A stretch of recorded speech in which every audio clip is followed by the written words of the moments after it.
When I was first starting, this was the best item I could find. Just really neat. Hey, do they ever really fix things? I have no idea what this is. What do I care? Let's go. I'm good at this. Hello everybody, Drew here, tip of the mitt flips. I only got 6 orders going out today. Again, very slow weekend. And I need to, at this point, I'm again, not worried because that's how it works, ebbs and flows, but I need to do what I can do to fix that. And the only thing I can do is list more. So my goal for this month is to double the amount of listings I did in February, which February I didn't list a lot. Got a lot of house projects and kids in and out of school for distance learning and not distance learning and all kinds of stuff. Lots of things that were just kind of compounding together that was taking me away from this. Diving into cards, that has been a bit of a time suck, not really getting the output of dollars to time, but I've been enjoying myself. So March is going to be listing month. I am going to double how many listings I did last month. I'm not sure how many that was. I'll have to look. But whatever that number is, I'm going to double it. I'm setting that goal right now. But first thing going out today is a complete set PS2 Grand Theft Auto. By complete set, it's like 1, 2, 3, and 4, I think, right here. Actually, they're not 1, 2, 3, and 4, but San Andreas, 3, Vice City, Liberty City, I think, is the other one. But got $22.49 plus shipping on that one. Note from the buyer: hi, please package for safe delivery, as I'm sure you always do. Well, they must know me because I always do. After that, another game, Connect Sports. Connect Sports for the Xbox right here. Not a high dollar one, and this is actually the insert there for the game. That's a reprint, so that knocked a few cents off. But $6 free shipping. Not a great sale, but I think I paid 50 cents for the game, so overall there's some profit there. Just listed this last week, so that's cool. Love when things sell immediately. It's a vintage Kirby Mark III. Where did I put that? I guess I actually have to look. I like when I can just use my memory. The memory's not so great anymore. All right, well, I guess I forgot to put a SKU number on that, so a hunting we will go.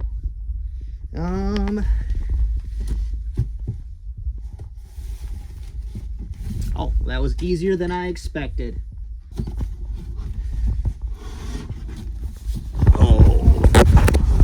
All right, there we go. No wonder I couldn't see it. It was in a unmarked box. Probably should have labeled the side of it. That would have been helpful. But that, $29.74 plus shipping. I honestly, I have no idea what this thing is. I think it might be like a knife sharpener, but I don't know. I looked it up. It was actually new old stock, but the box had some water damage, so I just threw the box away and said, hey, it's new. I threw the box away, it had water damage, but everything inside of it is new. After that, Disney, The Great Muppet Caper. That is a great movie. Right there, new in package. I got $7.99 free shipping for that one. After that, if you watched my last video, I did some sourcing and I was talking about puzzles that if they're new in package, I don't even look them up anymore. And this is why. There was not one of these listed. There was very few sold from this brand. I listed for $24.99. Someone sent me an offer 18 bucks. I said $2 into 18 in less than 24 hours. I'll take that every time. So 1,000-piece FX Schmidt right here. There we go. And that $18 plus shipping. Quick turnaround. I will usually take a little bit less depending on the item. After that, this one, I would have taken any dollar value they offered me. It's been on my shelves for about a year and a half. It is a vintage pair of brass candle holders right here. like that. And brass, there's some decent money in brass, can of horse, things like that. But I think there's just so many in the market that it tends to be long tail. You tend to have to sit on it for a while because there's 6 that look just like the one you have. So, you know, it's a market I don't really want to battle in too much. I still pick it up if it's the right price. Or the best thing you can do is if you can source a lot of candle holders, various sizes even, they don't have to be the same shape, but like 10 to 15 to 20, then you put them together and you sell them like that. That actually does pretty good, but I don't like to have stuff sitting around waiting to sell if I can avoid it.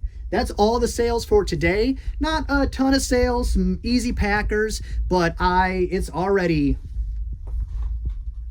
2 o'clock and I'm just pulling orders. I actually went to my childhood home today and started going through the attic with my dad, pulling out as many treasures as I could find, just trying to help him clean that out, and found some good stuff. I don't want to give it all away. That will be a couple videos from now. But if you see there, that's the one I really was looking for because that's the one that's going to be the most fun to go through. But I don't have time to do that yet because I just already yesterday went to storage and got a ton of boxes of product to go through. Actually over here as well, there's a couple more. Whenever I turn the camera around and point, I have no idea if you're actually seeing what I'm pointing at. So yeah, over there. So I'll go through what I'm going to list today. I won't go through all of it because that's just going to take up too much time. But I'll open a couple boxes. I'll see what's in them. It'll be a surprise to me as well, and see what I'm going to list today. All right, quick tip. I am about to box up this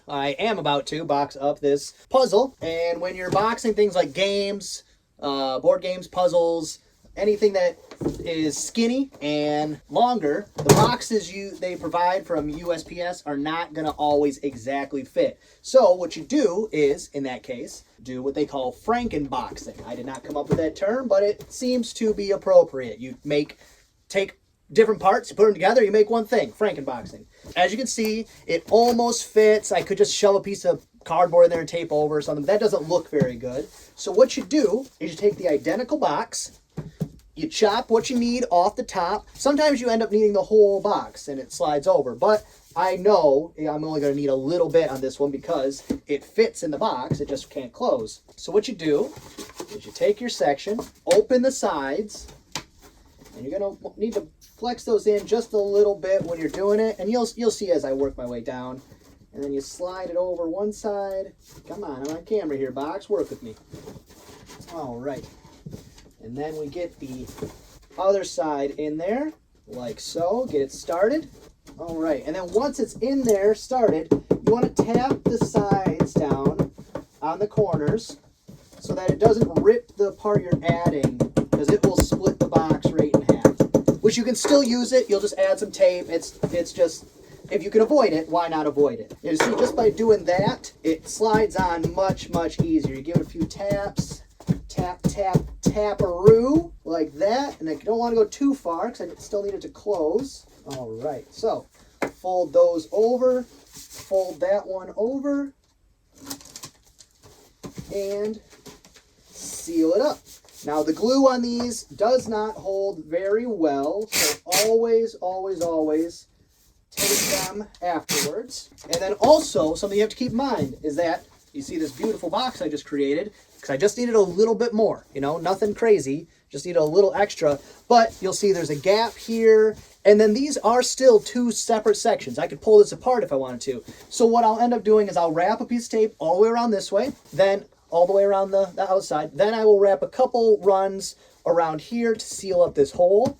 And then it's good to go. That's a nice package. Ladies at the post office always think I'm pretty awesome. They're like, oh wow, another nice box. Not that hard, super easy to do. As soon as I figured this out, this saved me a ton of time and money trying to figure out overpaying for boxes. Because what I would do is I would find a bigger box, because it didn't fit in this one, of course, and then I'm filling all that extra area with padding, with void fill paper, which this has a weight. So you want to avoid that. And a lot of times when you're resizing a box to make it smaller, that's what you're doing, because it doesn't really affect the package if the box is too big. What you're trying to do is reduce how much void fill you have to put in, because then it lowers your rate and hopefully gets you into a lower priced shipping option. All right, back from the post office, everything packed up and sent out. I had one more sale come in. I'll put it right here. It was a how to speak Spanish instructional, I don't know, audio CD, I think. Maybe it was a DVD. I'm not really positive. But it came in. It was an easy packer. It came in at the last minute. So I packed it up today and sent it out instead of waiting until Wednesday, because technically I could, but I was here. I was ready to go. It was like I said, very easy. Shove it in an envelope. So I threw that one in as well for today's sales. Just going to grab a box and go through it. I don't love this angle, but I think it's the best one to be able to see me and what I get out.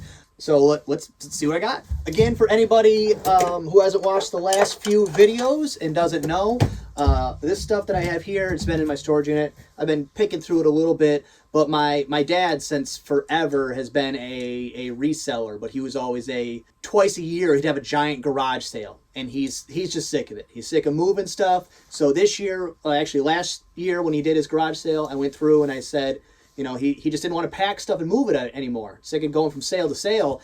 And a lot of it was good stuff. It's just when you live in a small town, there's only so many people, you know, whereas eBay, I'm dealing with the world market. He was dealing with the market of our town and the surrounding maybe 2 or 3 towns. So, you know, a few thousand people or something that might go, possibly, and that's if the weather's good and it's not on a holiday weekend or something. So I went through and I said, hey, this, you know, give me a good deal and I'll buy it all from you and take it off your hands. Anything that I knew was something I could sell on eBay, or at least I thought I could. So he boxed it all up, put it out in my storage unit. So I don't know what's in all the boxes. So let's find out. All right, from the first thing, I can tell what's in this one. It's Pyrex.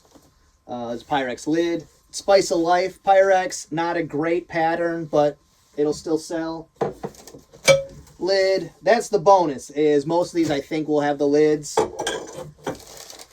But also, would I buy at this point a Spice of Life pattern dish at a, you know, Salvation Army or a garage sale or something? No, but they were delivered to me, so like I didn't have to source them. They were just there. They just arrived. So yes, stuff like that, yeah, I would still sell it, even though it's not the best seller. Now, on the other hand, this is a decent one. Unfortunately, there's a defect in the pattern there. That's not like damage. That's just the print isn't printed on that side. But overall, the dish is in good shape.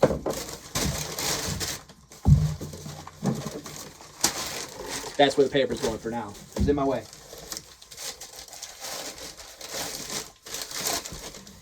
And another Pyrex. This one's a little beat up, so, you know, I'll have to put that at a discounted rate. But as you'll see, like, this was what he was trying to sell for, $3 at a garage sale. This is worth more than $3. I will sell this for more than $3 on eBay. But at a garage sale, to convince somebody that they want this one, not a great pattern with, it looks like they've been washing it in a dishwasher because the paint color has been worn. You know, you're not convincing somebody at a garage sale in a small town to pay $3 for this. That's just how it is. But it is worth that. Again, Spice of Life. So at least there's a few, so I can lot those up, hopefully. And at the very least, it reduces how much packing and shipping time and listing time if I put them all as a set. Also, most of these things are clean, whereas if you buy them at a thrift store or garage sale, half the time, you know, you're going to have to scrub them and stuff. So worst I got to do is pull a tag off and see what I can get for them. All right, last thing in this box. Now I got a box to put my newspaper in. Oh, now this is interesting. This is not Pyrex. This is Francoma. You'll see that if I can get it right there, Francoma right there. Not a fast seller, but there's good money in certain pieces of Francoma. I don't know offhand. I don't think I've ever sold this color specifically, but there's like a greenish version like this that I've sold before. Now this one, of course, not so hard to see. This is also Pyrex in here. Well, actually, Corning. Sometimes I will interchange those things when I'm speaking. Corning, Pyrex, Corel, because they're all owned by the same company, and everyone knows, not everyone, but generally people know what you're talking about when you say one of those, that they are all in the same family, same company. But this is what got me starting to be somewhat successful in reselling, is this pattern right here. It's not like it's got a lot of value to it. Like it's not high end by any means. It's not the, oh, what's it called? Cinderella print, maybe? I don't know. There's one that's really, really high end, and then you get into the very niche Pyrex. But this pattern sells regularly. So as long as you keep churning these ones out, you will keep getting sales. So when I was first starting, this was the best item I could find because I knew it was going to sell. Was I going to make a lot of money? No. A few bucks maybe each one. But I knew it wasn't going to sit on a shelf. I knew in a year and a half I wasn't going to be pulling it out to give it to a Goodwill or put it in a garage sale. I knew eventually if I listed these at a regular price, at a market price, that these would sell. It's called blue cornflower, I think. Yeah, and it looks like a whole set of it, so that will work out nicely. Some in better condition than others. I probably won't put them as a whole big set, but maybe I'll match up a couple here or there. I don't see any lids, so that's not great. I do have some currently listed. Oh, just as I say that, here are some lids. Now that one is gross, so I will have to clean that, but worth it in order to have a lid. There's another one there for it. Here's a fun thing my town does. I don't know if your town does it, but they always have a contest where the kids in school, they try to make advertisements for the local businesses. And like 4 or 5 times as a kid, I won my whatever division grade and got to have mine in there. I have them all saved, and looking back, I was not an artist, so I don't know how I got picked on a few of them, but that's a fun thing. I wonder if, does every town do that, or is that just ours? All right, I'm only gonna do one more box, and then I'm gonna get to listing because I don't need to unbox all these things and have them all over the place. I'll do some more unboxing maybe tomorrow before I list then. And this one, I hope it's not what the box says, because I won't even look. The box says Kids VHS, so I really hope it's not. Let's see.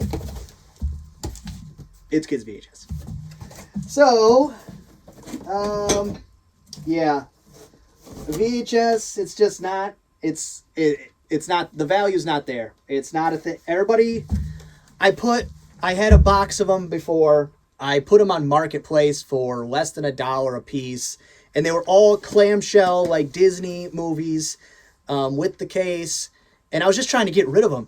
And that was a month ago, and not even an offer. I was like, if anybody offers me any money, I will take it. I just want them out of my house. But no offers. But what I did get is 3 messages from people saying, oh, you better pull out those Disney VHSs. I heard they're worth a lot of money. And I said, okay, thank you. Because, I don't want to argue with them about it. It was a thing people thought was worth money because people inflated the market by trying to sell theirs. They do shill betting, they do shill bidding, or they do fake sales where they buy their own thing for a lot of money and then cancel the sale, and then they put it at a reasonable price, about half what, $1,000 they were selling for a VHS for the Black Diamond or whatever it was called. It's not true. It's not true. Yes, you can go to eBay and see sold listings, but they're fake. It's not true. There are no VHS worth thousands of dollars. There's no VHS worth hundreds of dollars. If there is, please prove me wrong. Please prove me wrong so I can look for that one. I know there is a market for the horror films in VHS. I know that's a big collector's market. So, but that's not something you come across at every garage sale. So that's something to definitely look out for. You're definitely your B-roll, you're not popular, maybe not even released to theaters, horror flicks. That's usually actually some good value there. But your run-of-the-mill Disney movies and Universal or whatever, Universal for Land Before Time, these are not. If you get a quarter a piece for them, take the quarter, because they do not have a value. They were mass produced, and now streaming services have done away with this, because that used to be the thing, is a lot of the Disney movies were vaulted, so they would quit producing it in order to make people want to watch it. They would put it in the vault, the Disney vault, and quit making copies of it. So then there was an increased value when things were vaulted, but now you got Disney Plus, and so you can just stream everything. If you got VHS saving them, no, don't get rid of them. My kids actually have a VCR in their room, and it's the only thing we allow them to have in their room. So I'll see if any of these are ones they don't have. But their collection's getting pretty big, so I don't know if I want to do that either. But they love the Land Before Time one, so I'll at least check, make sure they have all these. And then the Big Green, that's a winner right there. If you haven't seen that movie, woo-wee. I would say, of course, they were trying to capitalize on like the Sandlot, but it's no Sandlot. I mean, don't get me wrong, it's not Sandlot, but it's a good movie. This one I'll check just in case. It's a VHS bundle of Christmas movies. Maybe it might have, this might be worth listing. So, because it'll go media mail. So maybe this is worth $3 plus media shipping. So I'll at least check on that one. This one too, just because it's niche. Maybe. I don't know. I'll have to see on that one as well. But beyond that, no, nothing. Definitely keeping this one. That's a score. Love that. And Jumanji, I mean, maybe if the kids want to keep it, sure, I'll let them go through these and see if they want to. But you can stream this on like 2 different services, so there's not really a good reason for that, except for my children who have a VCR, and that's the only thing they watch in the room. Yep, VHS. That's a bummer. Don't really want to end the video on that note, but I have to. I got to get to work. So that's going to be all for this one. If you enjoyed the video, go ahead and give it a thumbs up. If you didn't, go ahead and give it a thumbs down. Like, subscribe, share, and if you want to know when my videos come out, go ahead and hit the bell icon, and you'll know as soon as they come out. Be good to each other.